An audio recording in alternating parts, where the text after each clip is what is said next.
Bem-vindos a mais um Giro Sindical. O Giro Sindical é uma parceria entre o DIEESE e o SINDIC-CT. DIEESE é o Departamento Intersindical de Estatísticas e Estudos Socioeconômicos e SINDIC-CT é o Sindicato Nacional do Serviço Público Federal na área de Ciência e Tecnologia no setor aeroespacial. E hoje nós recebemos o economista do DIEESE, César Andacu, para conversarmos um pouco qual é a situação da inserção do mercado de trabalho das pessoas com diploma de nível superior. César, obrigada por aceitar nosso convite, bem-vindo. Obrigado, Renata. Obrigado pelo convite. César, no último mês de novembro, houve aí a divulgação do boletim Emprego em Pauta do DIEESE, e vocês fizeram vários recortes a partir da Pesquisa Nacional por Amostra de Domicílio, a PNAD contínua do IBGE, para mostrar como estão inseridas as pessoas que têm mais escolaridade, aquelas pessoas que atingiram, que conseguiram obter um nível superior completo. Entre as pessoas que trabalham no Brasil, cresceu 15% a inserção daquelas que têm nível superior, que foi uma inserção muito acima da inserção média no mercado de trabalho. E isso significa 3 milhões e 700 mil pessoas. Mas que a maioria dessas pessoas elas não estão efetivamente exercendo atividade em ocupações compatíveis com essa escolaridade. Elas exercem ocupações com menos exigência. Estão nos balcões das lojas, estão nos caixas, estão, enfim.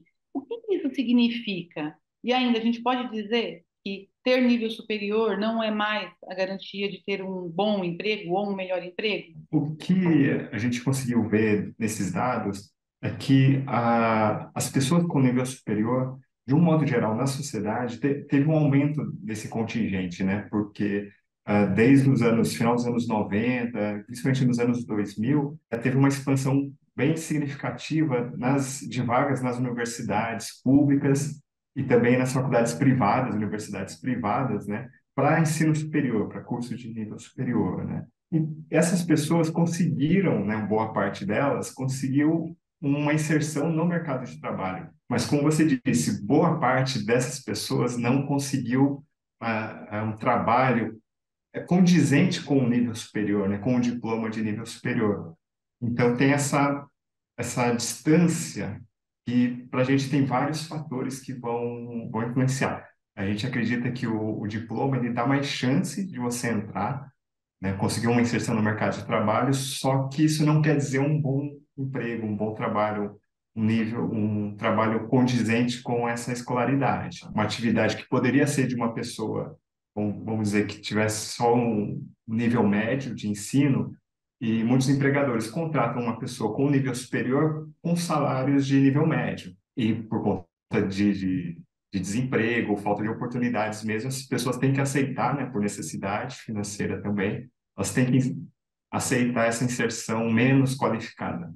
O fato de muitas pessoas terem sido identificadas, né, numa condição inapropriada, onde não tem um casamento entre o que é exigido na ocupação e aquilo que ela tem de atributo, aquilo que ela pode oferecer, ele pode ser explicado também pela qualidade do nível superior ou tem mais relação com as vagas que estão sendo efetivamente colocadas à disposição dos trabalhadores recentemente? A gente entende que isso tem a ver principalmente com a estrutura produtiva, que a gente fala, como você disse, essa abertura de vagas de trabalho, porque a gente entende que a estrutura econômica do país ela não é complexa o suficiente, ou o tamanho dessa complexidade não é suficiente para absorver as pessoas que estão se formando, né, com um nível de qualificação maior. Claro que tem essa questão da qualidade do do nível superior, principalmente em muitas faculdades privadas, que a gente viu uma expansão muito grande, sem que a qualidade acompanhasse, né, essa expansão de vagas, mas para a gente tem muito mais a ver ou com a baixa complexidade da estrutura produtiva, econômica do país. Quando a gente fala em complexidade, a gente sempre pensa na indústria, mas não tem a ver só com a indústria. Tem muito a ver com a indústria, porque é uma atividade econômica que encadeia outros setores. Então, a indústria puxa outras atividades, como a gente diz, né? E de serviços, de comércio. Então, a pouca, ou é um papel ainda relativamente pequeno da indústria no Brasil e indústria de média baixa tecnologia, isso dificulta esse encadeamento e absorção de pessoas com nível superior. Então, um exemplo, né? No começo dos anos 2000, na metade dos anos 2000 ali, a gente teve um período de muito investimento na indústria naval.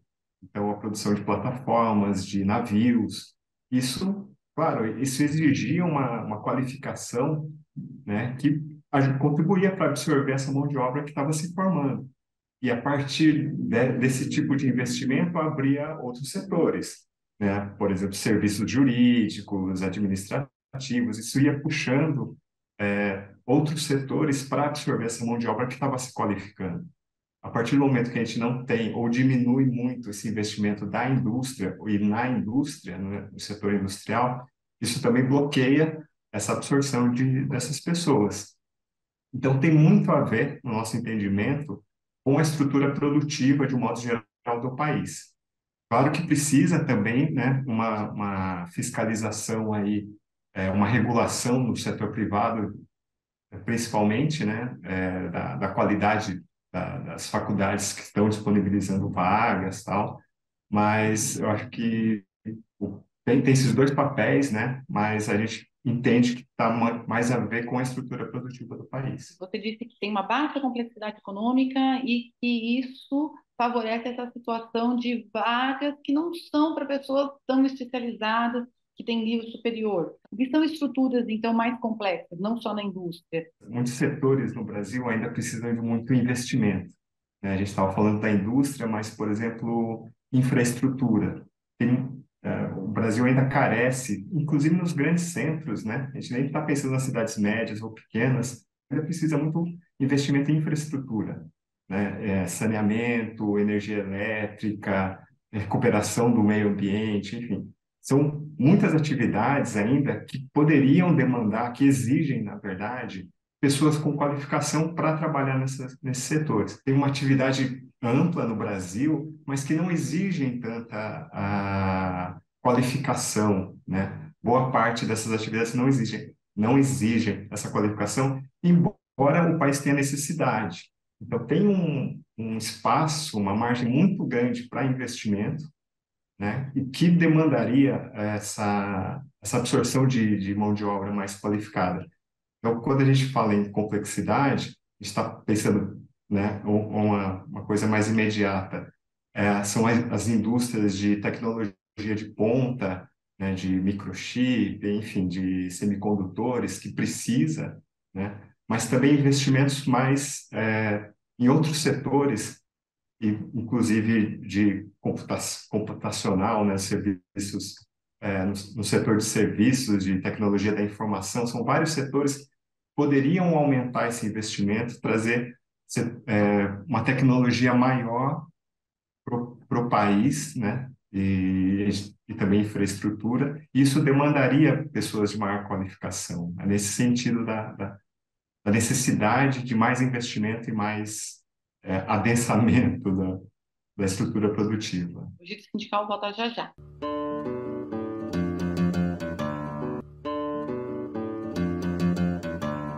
O Giro Sindical está de volta e este programa recebe o economista do Diese, César Andacu. Ele é uma das pessoas que contribuiu com o estudo Boletim Emprego em Pauta do último mês de novembro, que faz uma análise de como as pessoas com nível superior estão inseridas no mercado de trabalho. César, nesse estudo que vocês publicaram, vocês dizem que a renda entre o ano de 2019 e o ano de 2022, a renda de todos os trabalhadores, ela caiu 0,5%, renda média real. Mas a das pessoas que têm nível superior, ela caiu muito mais. Ela caiu 8,7%. O que aconteceu para quem tem mais escolaridade, teve mais perdas salariais? Olha que coisa que contraria o senso comum, né? Primeiro, a gente deixa bem claro que as pessoas com nível superior, elas têm um rendimento maior, né, do que de menos escolaridade. Mas, como você disse, tiveram uma perda nesse período. Tem vários fatores que influenciaram, né, esse resultado. Uma delas, a gente pode falar do salário mínimo. A política de salário mínimo mesmo no período do governo anterior, teve alguma reposição da inflação.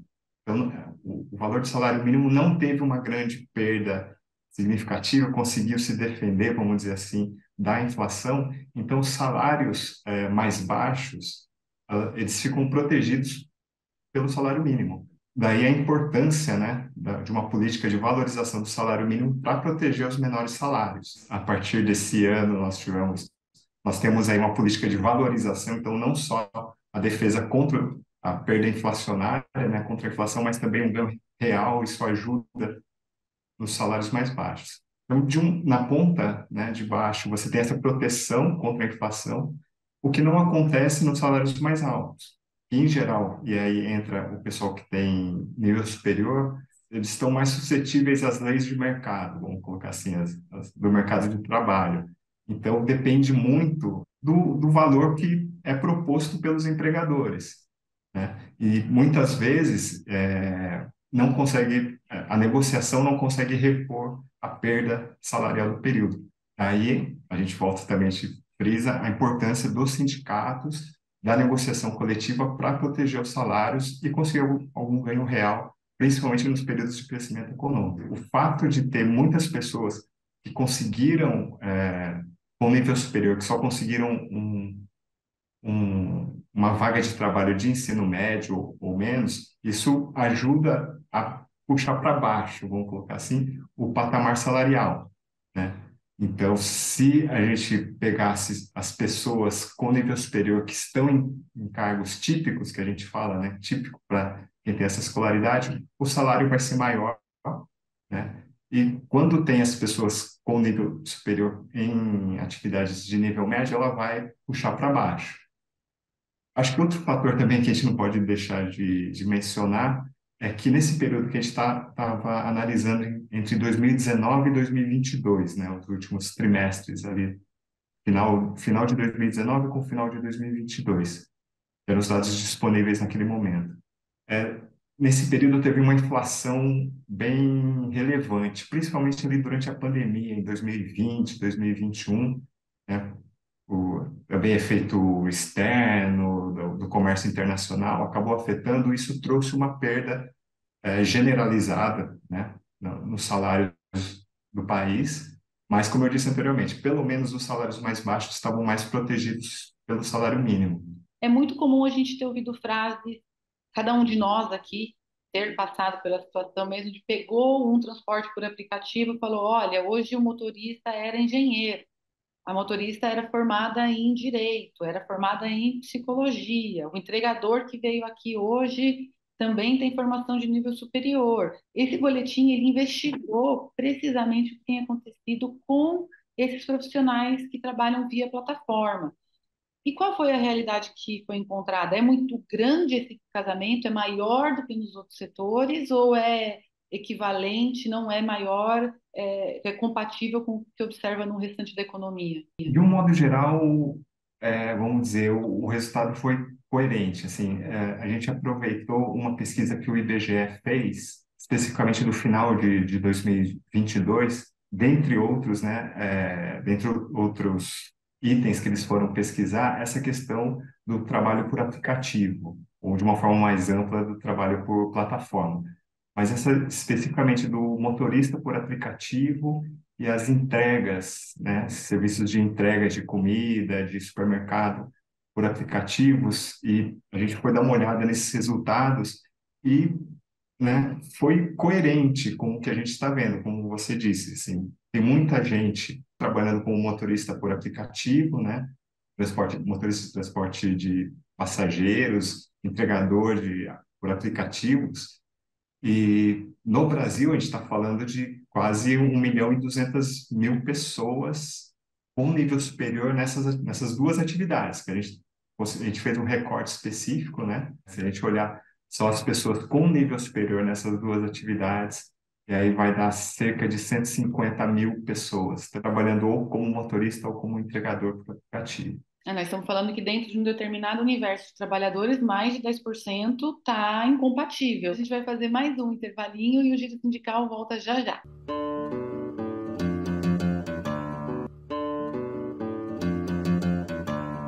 O Giro Sindical está de volta e este programa recebe o economista do Diese, César Andacu, e a gente está aqui continuando a nossa conversa sobre qual é a situação das pessoas que têm nível superior no mercado de trabalho hoje.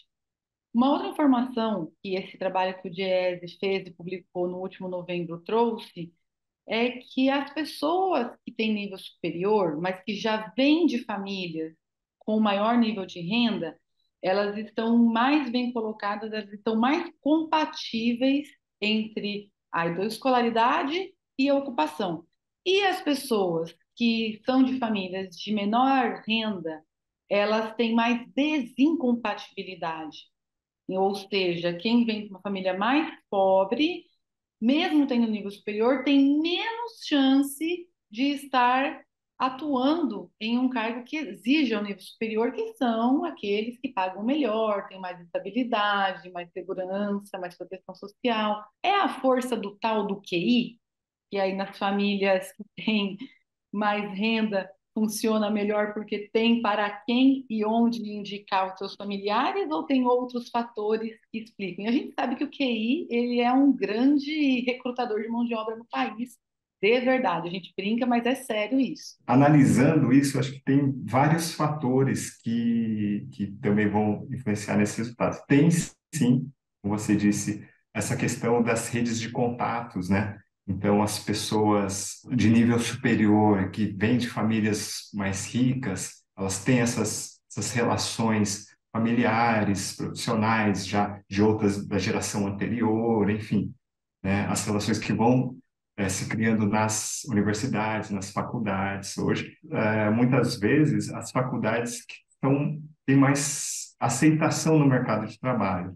Muitas universidades públicas, né, têm, vamos dizer, nome e acabam sendo as pessoas que se formam nessas universidades públicas ou algumas universidades privadas de mais renome vão ter mais chance no mercado de trabalho. As pessoas das famílias mais pobres que já têm essa dificuldade de conseguir se inserir, né, conseguir um curso de nível superior e depois, né, passar no vestibular ou muitas vezes normalmente numa faculdade privada tem a dificuldade de se manter no curso pelas mensalidades, né, tem que pagar uma mensalidade, né, quando não tem uma bolsa ou quando tem uma bolsa que vai ter que pagar depois que se forma, né, como é o caso do FIES, né, tem o financiamento estudantil, mas em algum momento ela vai ter que pagar. Muitas vezes as pessoas de menor renda, elas não conseguem fazer, por exemplo, um estágio na área. As vagas para estágio ou remuneram muito mal, né, ou acabam não nem remunerando. Muitas vezes é um trabalho não remunerado, de trabalho de estágio na área. Poucas pessoas, ou uma parte da sociedade, consegue abrir mão de renda, só estudar, né, ou quando consegue estudar, um estágio não remunerado, mas muita gente precisa de uma renda para conseguir se manter, ajudar nas despesas da casa, precisa pagar mensalidade, ela precisa de uma remuneração. E aí ela não necessariamente vai conseguir fazer um estágio na área, ela vai pegar um trabalho no comércio, nos serviços, que vão pagar um pouquinho melhor do que os programas de estágio para poder pagar, para poder, né, sobreviver. Isso pode contar lá na frente, né? Se a pessoa fez o estágio na área ou não, se ela conseguiu já ir se preparando para entrar no mercado de trabalho. Então, tem esses dois fatores, né? Não só da indicação, mas também de conseguir fazer um estágio que pode ajudar futuramente. Outra coisa também que essa dificuldade, né, e tem a ver com o primeiro ponto, que é a dificuldade das pessoas de menor renda de se inserir nas melhores faculdades, ou vamos dizer, nas faculdades, nas universidades, que são mais reconhecidas no mercado de trabalho, que normalmente ou são públicas ou são privadas caras, vamos colocar assim. Então, teve um processo muito importante ali nos anos 2000, ao longo principalmente do governo Lula, governo Dilma, de expansão das universidades públicas. Isso ajudou a trazer, né, e muitas delas com as políticas de cotas, reserva de vagas, né, isso ajuda a trazer as pessoas de menor renda para as universidades, para as melhores, né, inclusive, aumentar assim a escolaridade, né, ter políticas educacionais para trazer as pessoas, para inserir as pessoas de menor renda nas universidades públicas e privadas, mas ainda tem também a necessidade de ter políticas para o mercado de trabalho, né, para conseguir colocar, alocar essas pessoas que estão se formando também. Você acha que esse conjunto de informações ele pode colocar em xeque a perspectiva de que estudar vale a pena, em certo sentido, desestimular as pessoas a ter um nível superior? Eu espero que não, eu espero que não. Esse aumento da escolarização é muito positivo para a sociedade, né? Não para a sociedade, a gente fica falando muito do mercado de trabalho, da economia, mas é para a sociedade. Além de ser um direito das pessoas que o Estado tem que prover, né? A responsabilidade do Estado e é interessante, é importante para a sociedade ter esse aumento da escolarização.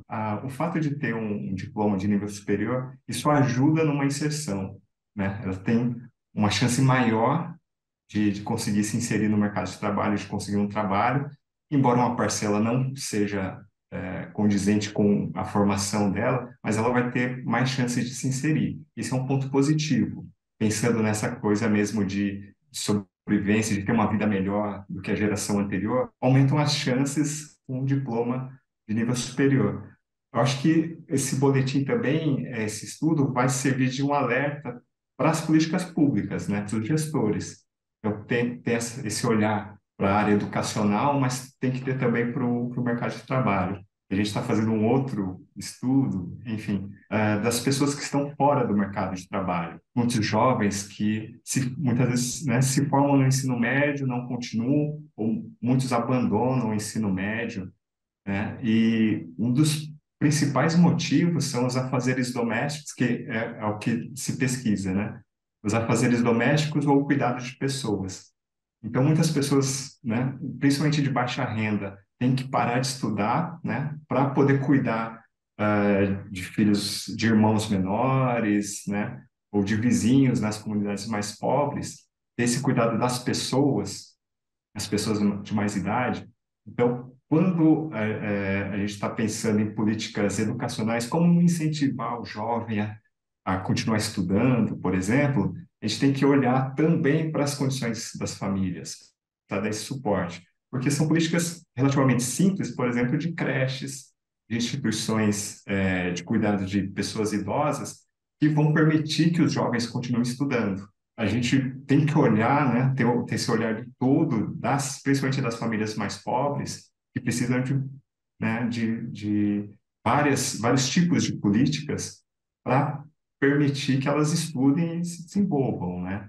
É a mesma coisa, né, nisso, né? A gente tem a expansão das universidades e, por exemplo, semana passada o presidente Lula sancionou uma lei que cria um fundo para dar bolsas para os estudantes de ensino médio concluírem os seus estudos, principalmente para os jovens que estão no cadastro único das políticas sociais. Isso é super importante. Então, ter uma bolsa para ele concluir o ensino médio também é muito importante para manter esse jovem estudando. A gente sempre ouviu muito no país de que o problema, um dos grandes problemas do nosso mercado de trabalho é a falta de qualificação dos trabalhadores. E aí parece que também é uma coisa que não fecha nessa conversa. Quais são aí as soluções possíveis para a gente ter mais vagas, com as pessoas continuarem estudando, se qualificando mais, mas ter mais oferta, mais demanda por essa mão de obra melhor, mais qualificada, mais estudada? Tem muito a ver, sim, com essa oferta de vagas. Hoje estava falando no começo dessa necessidade de ampliar a atividade econômica produtiva no país. E tem muitas necessidades, como a gente estava falando, de necessidade de infraestrutura nas grandes cidades, nas médias, né? Toda cidade no Brasil precisa melhorar a infraestrutura, saneamento básico, déficit habitacional, enfim, tem uma ampla margem que precisa ser feito, né, para melhorar a qualidade de vida da população. E a gente sabe que no Brasil precisa ser feito pelo setor público. O setor privado não consegue puxar o investimento e trazer todo da economia do país. Então, tem uma importância muito grande o investimento público. E aí a gente inclui, por exemplo, as estatais. O incentivo à indústria naval nos anos 2000, né, foi através da Petrobras. Então, tinha um investimento público, né, de uma empresa estatal, vamos colocar assim, né, e que puxa alguns setores e isso vai trazendo outros setores de atividade econômica. Então, tem a necessidade, por exemplo, do setor energético muito, né, premente, assim, né? É urgente e precisa de um investimento grande. Então, esse tipo de medidas, né, de ações que o Estado pode, deve fazer, isso vai trazer outros setores de atividade econômica e isso vai gerando um cenário positivo, inclusive de, não só de aumento do emprego, aumento da renda, que vai gerar mais investimento, isso leva ao absorção maior de tecnologia. Isso vai puxando também a necessidade de pessoas com maior qualificação e vai ser capaz de absorver essas pessoas que estão se formando. César, queria agradecer demais aqui você ter vindo. Muito obrigada e até uma próxima. Obrigado, Renata. Obrigado pelo convite. Um abraço. Tchau, tchau. Seguimos.